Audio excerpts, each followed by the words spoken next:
Well, hello and welcome to another episode of In Conversation with Benedict Rogers, an interview series produced by Hong Kong Watch, where we talk with politicians and public figures around the world about the situation in Hong Kong and China. And it's a really great pleasure to welcome as our guest today Baroness Bennett of Manor Castle, the former leader of the Green Party in the UK and the co-chair of the all-party Parliamentary group on Hong Kong. Baroness Bennett, thank you so much for joining us today. Thank you very much, and that's Natalie to you and everybody else, please.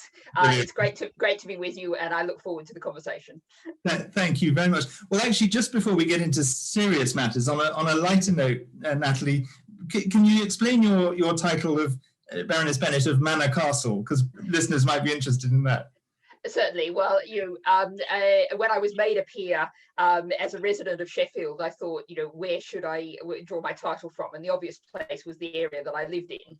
And that was the obvious thing to do. There was one sort of downside to that, is that Manor Castle sounds, really posh, like a really, really, really expensive area. That's very much not the case. Anyone who knows Sheffield, we're talking about S2. And as I explain it to my fellow peers, I think the last time that someone with a title lived in Manor Castle Ward was when Mary Queen of Scots was held captive in it's actually a hunting lodge, but it's kind of the castle that the name comes from. So it's the place where I started out from in the House of Lords. It was the logical place, and I think it's really important to have that sort of base in Northern England, because so much of the Lords, as in so much of our British politics, is very London and South East centric. That's fascinating. Thank you. Can I start by asking your reaction to the news that we've heard today? We're talking on the day that Beijing has confirmed its changes to Hong Kong's electoral system, its proposed test of patriotism and loyalty to China for candidates for the Legislative Council. What's your reaction to that, and what does it mean for Hong Kong's elected legislature? Well, I mean, obviously, it's not a surprise, but you've still got to feel the disappointment of the sense of something being set in stone that had only been announced up to now. And we have to come back, and one of the reasons why I got involved in issues around Hong Kong is I'm concerned about human rights around the world, and there's so many different things to work on. But Hong Kong is, of course, a special case because of the joint declaration. And this decision today, this step today, is just one more blow to the rule of law, to sign of China's failure to comply with the joint declaration. The people of Hong Kong were handed over, and that's a term that I think is a very painful and uncomfortable term, and something the British really, have considerable responsibility for. But the people of Hong Kong were handed over under certain rules, certain guidelines, with the promise of democracy, with the promise of indeed of increasing democracy. And instead, what we're seeing is a total destruction of those structures, a betrayal of people who thought they had a guarantee, thought they had a treaty written down in black and white. Absolutely. Well, we might come back to some further aspects of that, but let me ask now, one thing, or two things that you and I have in common are, of course, Hong Kong itself, but also journalism. I began my career as a journalist in Hong Kong, lived there for the first 5 years after the handover, and I believe that you covered the handover as a journalist in 1997, so we would have just missed each other, because I arrived in September 97.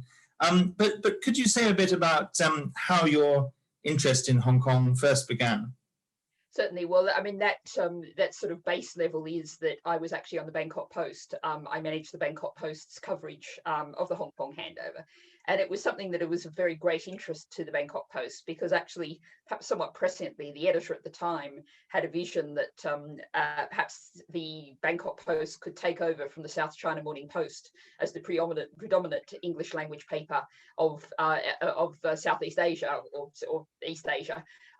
Because saw the fact that, under Chinese regime, the South China Morning Post, which had always been held out as a real beacon of freedom and democracy, being able to say what you want, report things fairly and justly, that was going to come under pressure once Hong Kong was part of China. And that was something that, so we were particularly interested in the Hong Kong handover. We did cover it in a great deal of detail. And as I said, you know, I was a great deal younger then, as we all were. And I can remember really then being horrified at the way in which Britain was, you know, having taken control of a colonial possession for a century, you know, benefited enormously, hugely from that. And failed to deliver the kind of democracy that, however imperfectly and you know, ineffectively was delivered to much of the former empire, just wasn't given to the people of Hong Kong. Now, of course, I mean, you know, it was a leasehold. It wasn't strictly a colonial possession. It's all more complicated than that. But that at the time, you know, as a fairly young journalist with, you know, some, as I continue to hold passionate idea about human rights and democracy and freedom, what Britain did is something that, you know, that makes it a special responsibility for us, because it's a situation that as a nation we helped to create. Absolutely. From your background as a journalist, what are your views on, I mean, you've spoken about your passion for human rights, but what are your views on the importance of media freedom in an open society and the threats to media freedom in Hong Kong today? Well, I mean, you know, there's a phrase talking about the media, the fourth estate, and that's, you know, a reference to the fact that, you know, if you're going to have a democratic political structure, a media, something that reports different points of view, that holds the government to account, that questions what's happening, is absolutely crucial. And if you don't have that, I mean, if I think back actually to, I was in Myanmar, Burma, many years ago, of course, very sadly in the news now, and watching state television in Myanmar, which, you know, was kind of the extreme. Although actually I also have been to North Korea, and watching North Korean television is really quite something. But, you know, if you don't have a chance for different voices from society to be heard, then you can't possibly have a democracy. And, you know, it's really important that that's not just narrowly, you know, as sometimes the BBC falls into and American media traditionally is falling into, well, here's one side and the other side. You need a diversity of voices, a diversity of people, a diversity of outlets. And, you know, we have a big problem with media diversity in the UK, with the ownership of a few right-wing tycoons having a massive impact on our media. But when you get to the point, as we're seeing in Hong Kong, where there was a very rich ecosystem of different media outlets, and I actually, as co-chair of the all-party parliamentary group on Hong Kong, we had an event recently where we heard from 3 journalists, 2 of whom are still actually operating from within Hong Kong, so we never knew their names for security reasons. And hearing from them, you know, just how fearful it is. And of course, what people do inevitably is they feel like they have to self-censor. They feel like, you know, it's you've got, you know, a life, a family, a home, children in school, all the things that make up people's lives. And it takes an enormous amount of courage to really put that on the line. And of course, people shouldn't have to do that. And people shouldn't have to take extraordinary risks to put their very personal liberty and indeed the well-being of their family, potentially even the liberty of their family, on the line. Yet that's what people are having to do in Hong Kong, as we're seeing happen with, you know, people locked up in jail, people charged with clearly spurious charges. You know, there is clearly nothing even vaguely resembling a free media in Hong Kong. And, you know, my credit and my my best wishes go out to all the journalists who are still trying to do what they can in the gaps and trying to get the news out however they can. Absolutely. Well, I identify with so much of that, having, as I say, having worked as a journalist in Hong Kong, but also having traveled many times to Myanmar, Burma, and to North Korea. So everything you've said there is resonates with me, and I add my respect and best wishes to every journalist in Hong Kong that is trying to hold the line where possible. In 2019, you co-founded and established the all-party parliamentary group on Hong Kong. Could you say a bit about what made you decide to establish the APPG, what its work has been so far, and after a pretty tumultuous couple of years on Hong Kong, particularly with the national security law, how do you see the work of the APPG going forward? Well, I think perhaps not everyone, we all tend to fall into an acronym. So I'm going to step back a little bit and explain APPG, because, you know, it's a particularly, as far as I know, a largely particularly British institution. This is an all-party parliamentary group. So this has no special standing in Parliament. There are some rules around their operation, but it's not an official structure like, say, a select committee of the Commons or the Lords or jointly. It's a group of MPs and peers who get together because they share a particular interest. There are certain rules that it operates under in terms of you have to declare that this isn't an official body, you have to declare meetings, it has to be open to all peers and MPs. So that's what an all-party parliamentary group is. And there are all-party parliamentary groups on many things, from the cider all-party parliamentary group to horticulture. I'm interested in promoting horticulture.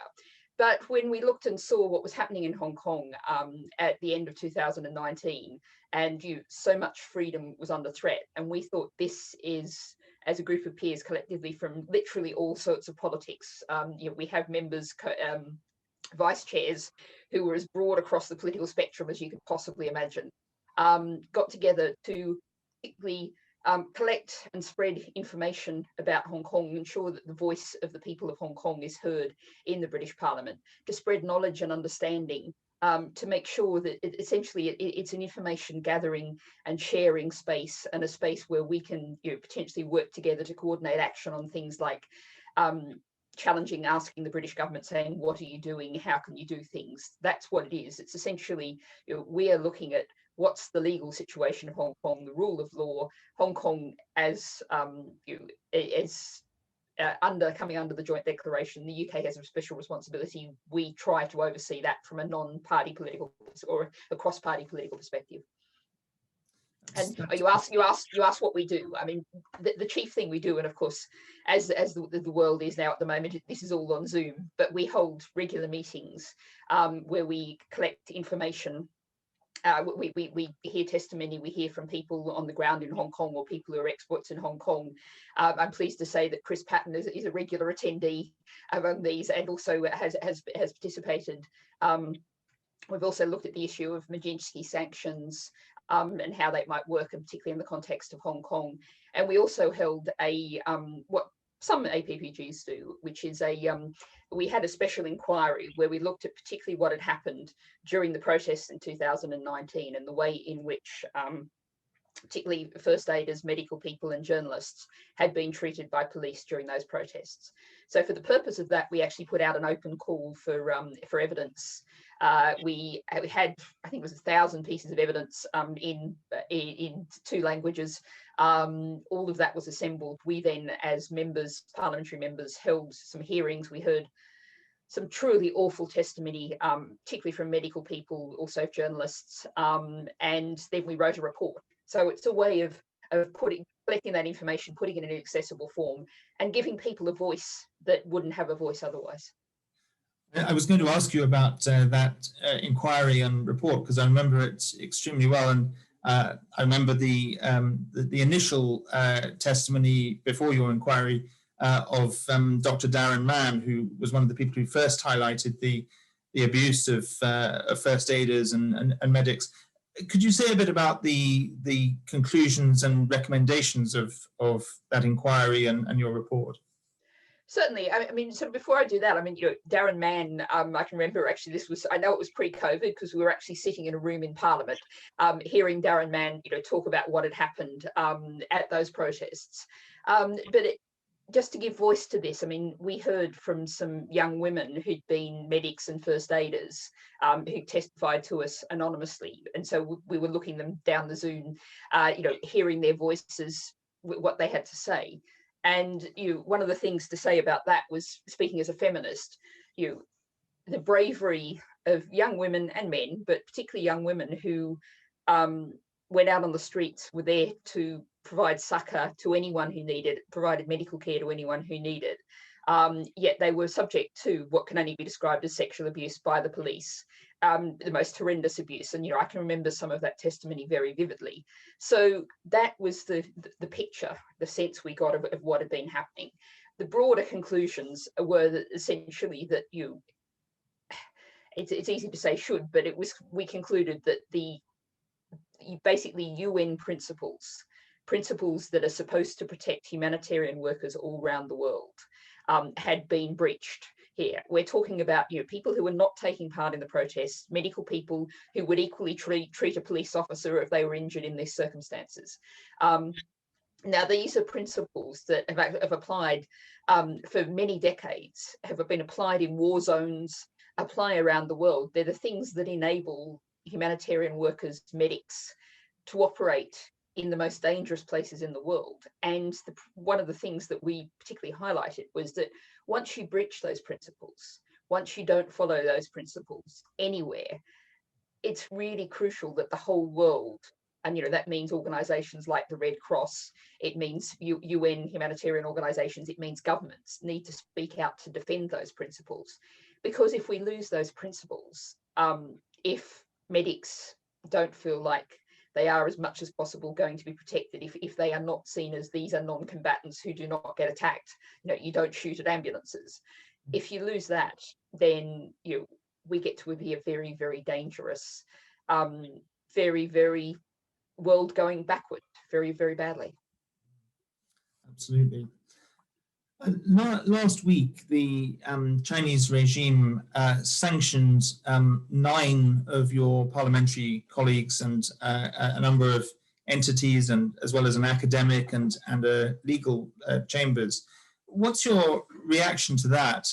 And what do you think is the response from Parliament as a whole? Is there does it make the argument for further UK Magnitsky sanctions against, particularly against officials in the Hong Kong government and those in China responsible for what's happened in Hong Kong, or will it make Parliament and some of your colleagues more reluctant and more cautious because we don't want more people sanctioned? What's your view of all of that? I think it will definitely, of course, we're talking about 2 different entities here, the government and the Parliament. It's the government that actually puts the Beijing sanctions down, and Parliament that holds government to account, or attempts to hold government to account. I would say certainly, I have no doubt at all that Parliament will react very strongly and robustly to that. And it's certainly not going to discourage people from taking action, from speaking out. I hope and have reasonable confidence that the government will similarly react, that won't see that as a reason to pull back. I think we knew there would be a reaction. We are, I think, in some degrees here in a diplomatic game in the way diplomacy is played. And I think what we have to do, the way to play this game, is to hold to your principles, to say, we stand up for human rights. If we can identify people who are doing things that justify them in China, people in the Chinese government, the Chinese regime, who are doing things in Hong Kong or Tibet or in Mongolia or against the Uyghurs, wherever it is, action should be taken. It's impossible to have a sort of absolute mathematical scale, but the government needs to have a picture in its head of a person at this kind of level taking these sort of actions. That's a person against whom emergency sanctions should be taken. And then the government should just proceed on that basis and make it very clear to the Chinese government that it will proceed on that basis. We are in a situation here where we have to be realistic and practical. If we take the obvious example, and you probably expect me to talk about this as a Green Party person, we have COP26 happening at the end of this year, and indeed we have COP15 happening maybe in October in China itself, or at least chaired by China. And we have to work with the Chinese government on things that are on a global scale that China is a significant player in. The way to make that work is not to just roll over and say, we'll let you abuse human rights, we'll let you, do whatever you like, just as long as you sign up with COP. COP26, COP15 are as much in China's interest as any other nation on the planet. So we have to be able to say, well, one of the key things in diplomacy is being predictable. If people know how you're going to react, this is an old Cold War principle, to keep things safe, everyone has to understand the other side's ground rules.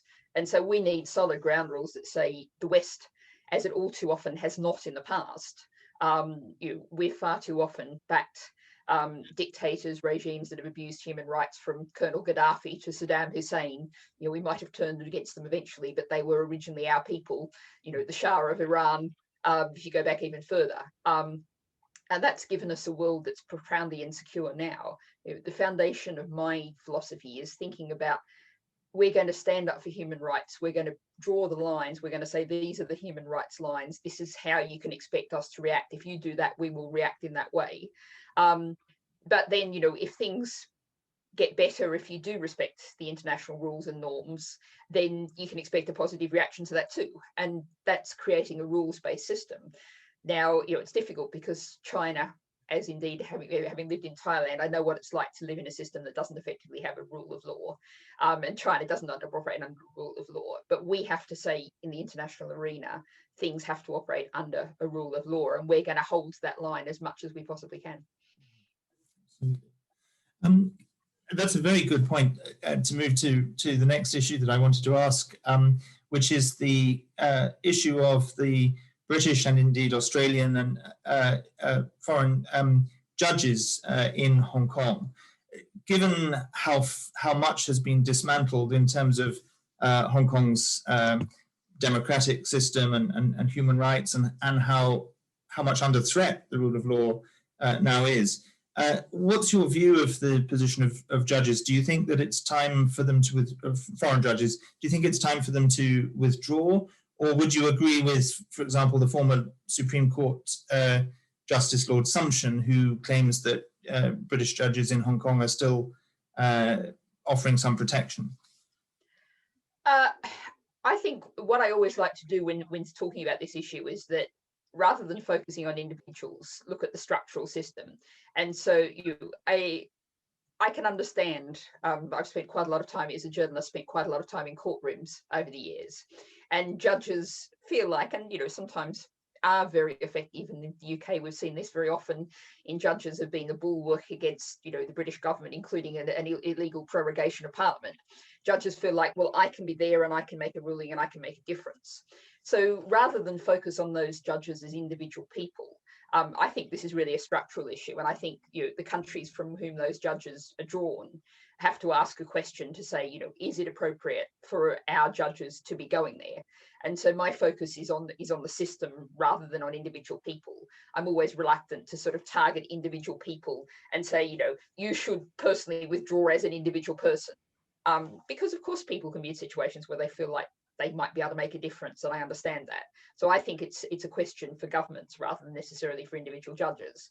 But I don't think, I cannot see how the British state, by having judges there, is giving false legitimacy. And so it's an issue, I think, for the British state. And that's the way I approach it. I'm always reluctant to target individual people because they're all part of a much larger system that they, people often operate in within the best they can. Absolutely. Talking of the British government, one of the most courageous and generous things that it has done that I think is all of us would welcome is the BNO policy announced as soon as the very draconian national security law was imposed on Hong Kong.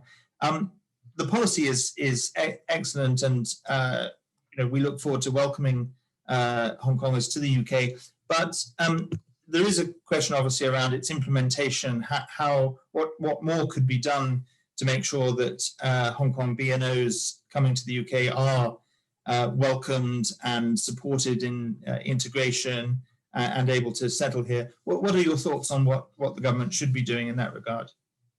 Well, I think yes, credit to the government for doing this. It's an obvious responsibility, reflecting the fact that Britain didn't take its proper responsibilities back in 1997. We have to understand it in that context. But there is quite a large number of issues. I mean, I guess starting with the fact that we're talking about BNO passport holders, but of course, many of the people who've been on the streets, who have been at the forefront of the democracy movement, are too young to be BNO passport holders, and it's not necessarily the case that their parents would be either. And it's one of the things that's really struck me when I was looking at those protests in 2019, how demographically they look like the climate strikers who I was meeting on the streets of Sheffield, meeting on the streets of other British cities, and was seeing around the world. This is a movement where young people have absolutely been to the forefront. And so that doesn't really help many of those young people. And that means they face going into the grave uncertainties of the British, what's known as the hostile environment, a system that has sought to make it extremely difficult to claim asylum, to live as a person seeking asylum, to not be allowed to work while your asylum claims being processed, to face the risk all of the time of immigration detention. So really the only way that we could actually ensure that everyone from Hong Kong who needs to seek asylum in Britain and wishes to is able to do so would be to reform the entire asylum system. But while we're talking specifically about BNO passport holders, one of my concerns about the current system is there's still very large fees, thousands and thousands of pounds over those 5 years when before you can potentially get a status that gives you more security. And there's a kind of, you hear this very often, people saying, oh, everyone from Hong Kong speaks English and is well educated and is immediately going to come and start their own business. I'm simplifying a little, but that's the attitude that's taken. And I'm really keen to do everything possible to make sure that anyone from Hong Kong who's a BNO passport holder who wants to leave, who may not speak fluent English, may not speak English at all, who may not have the thousands and thousands of pounds available to them to pay all those fees, that there are routes that are genuine humanitarian routes that enable people to leave safely in an orderly way, freely. Of course, that's also an issue of what China allows to happen in the longer term, and that's something that British government's going to have to keep a very close eye on. But good things have been done, but the problem is BNO passport holders, other people from Hong Kong, are coming into a hostile system. And one of my hopes is that actually we can actually use the good things that have been done with this to help address the treatment of other people who desperately need asylum in the UK as well. If we've seen this step forward saying, yes, there are people who need asylum who we have a responsibility to, that's true of a lot of other people around the world as well. At which point I'm just thinking that I should say in all of this, I'm speaking for myself and the Green Party. I'm not speaking for the APPG. Many people would agree with the APPG would agree with much of what I've said, but I'm not speaking for the APPG. Yeah, of course. Thank you. Coming to my penultimate question, we've talked about Magnitsky sanctions, we've talked about BNO. What else do you think that the UK, together with the rest of the international community, should be doing in response to what's happened in Hong Kong? And if I could add, what are your thoughts about ideas like a coalition of democracies, a so-called D10 that the Prime Minister's talked about, President Biden's talk also of a summit of democracies, and also lessons that we could learn from the country of your birth, Australia, that's been pretty much in the firing line or the front line in dealing with China? Well, it's obviously crucial that countries stick together. And if you look at particularly economic weight, diplomatic weight, even military weight, China versus Australia is a very unequal situation. And it does need to be people sticking together. And that's a kind of statement of the obvious, and the government talks about doing that. The problem is, we actually get back to a broader question of philosophy and approach. And one of the reasons why I'm involved in Hong Kong as an issue is, I referred to the fact that obviously I have a historical interest through having lived in the region, and I've got a general interest in human rights. But one of the things I think is really important to do is to say that we are going to stand up for human rights all around the world, not just in places where we perceive the regime to be a rival, whether that's commercial or diplomatic or military rival. We're not going to say, oh, well, you're the enemy of my enemy, so I'm just going to turn a blind eye to your human rights abuses. What we've seen around the world is we've used human rights as a stick to beat someone we just wanted to beat. And we've put that stick down and just turned our face the other way. Or indeed, I'm thinking here of Saudi Arabia, sold them billions of pounds worth of arms while people have been continue to commit the most egregious, awful human rights abuses. We've just had the news coming out that David Cameron went camping with Mr. Greensill and the Saudi Crown Prince. That was after he had left being Prime Minister. But that kind of things, those kind of attitudes, those kinds of arms sales, to really create a model of a different kind of world, a world in which countries can get together and really stand up to China and say, we stand up for human rights, and we do it around the world. That means not just going, oh, well, China's a commercial rival and we're concerned about Huawei, and we're concerned about, you know, what you're doing with regard to Taiwan and Japan. We need to say, right, we stand up for human rights around the world. We do this without fear or favor. We do this with, you know, and that is the steps towards a different kind of world, and a world also crucially in which we actually have much more diplomatic weight to wield. You know, we've talked often. You know, what we saw was the Francis Fukuyama, you know, end of history theory of, oh, the capitalist neoliberal systems won, defeated the other side. But the problem is, that system never really stood up for what it actually claimed to believe in, which was, you know, freedom, human rights, democracy. It sided all around the world with repressive dictators. Whether that's, I'm thinking of Indonesia, Congo, you know, the list just goes on. And that's created the world we have now. We can't turn that round overnight, but we have to start picturing and acting towards a different kind of world. And what we do in Hong Kong, to have real weight, also has to be echoed in what we do towards, say, Saudi Arabia. Absolutely. Yeah, I very much agree with that need for consistency is basically what you're saying. Let me come to a final question. Your reflections as we look back on a tumultuous couple of years for Hong Kong, the extradition bill, the protests, the police brutality, the national security law, the dismantling of the democratic institutions, the exclusion of the pro-democracy camp. I mean, pretty much almost every major pro-democracy activist in Hong Kong is either now on trial, in prison, or in exile. What would be your message to Hong Kongers today? I'm not sure that I would say be true to yourself. You know, look after yourself. Keep the flame alive in whatever way you can. And I think it's utterly unreasonable to ask people to be extraordinary, to put their lives on the line.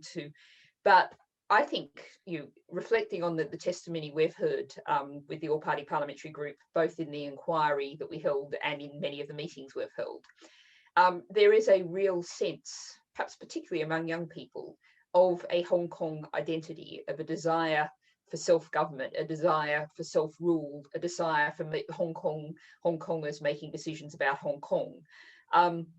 And what needs to be done is, history moves very fast. One of the things I've learned about politics is that when I first joined the Green Party, and it was only in 2006, I had a sort of gradualist idea that things change slowly and gradually.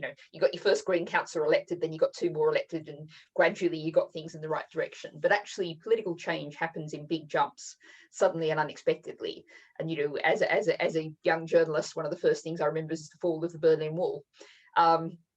And there's been many difficulties for East Germany, but it has got to a reasonably decent place since then. And so keep the flame alive as much as you can, but realize that it's very, very difficult. And if you feel the need to do the safe thing, then I think it's really important we acknowledge people's need for that safety and security, and to provide a refuge, as we were talking about, not just for BNO passport holders, but for everybody. And we are, and this is a message, I hand out wherever I go, and it applies in Britain, it applies in the US, it applies everywhere, is we are now in a profoundly unstable situation. Our current economic, political environment are profoundly unstable. Things cannot continue as they are. Now that's, I would say, good news. We obviously have to massively change to tackle the climate emergency and the nature crisis. We have to create we have an epidemic of mental ill health, particularly among young people, but around the world generally.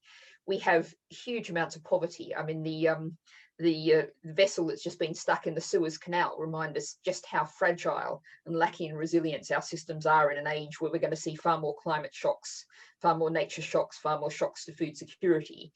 So things are going to change, and everyone can do something that can build systems to create something better that comes after.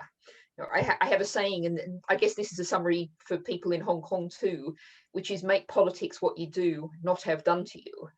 And if that politics is really severely constrained, you know, if that only means that you can, you know, do a little campaign to get a pedestrian crossing to make your street safer or something, getting together and feeling the sense that you can take control of something, you can work with others to make things better, whatever level you can do that at, that's a positive step. Keep that sense of your own empowerment, your own ability to be a political actor at whatever level is possible. And that's how we build a society that works in this new, different age that's coming. Thank you. That's a very realistic, but nevertheless encouraging and positive message. So thank you. There are many other questions and topics we could explore, but we'll stop here. And let me just say on behalf of Hong Kong Watch, and I'm sure on behalf of people watching this, how much we really appreciate what you personally do and the APPG as a whole does for Hong Kong. And we're really glad in Hong Kong Watch to work with you. So thank you so much for what you do, and thank you for your time today. Thank you very much, Ben. I've really enjoyed the conversation. Thanks. Thank you very much.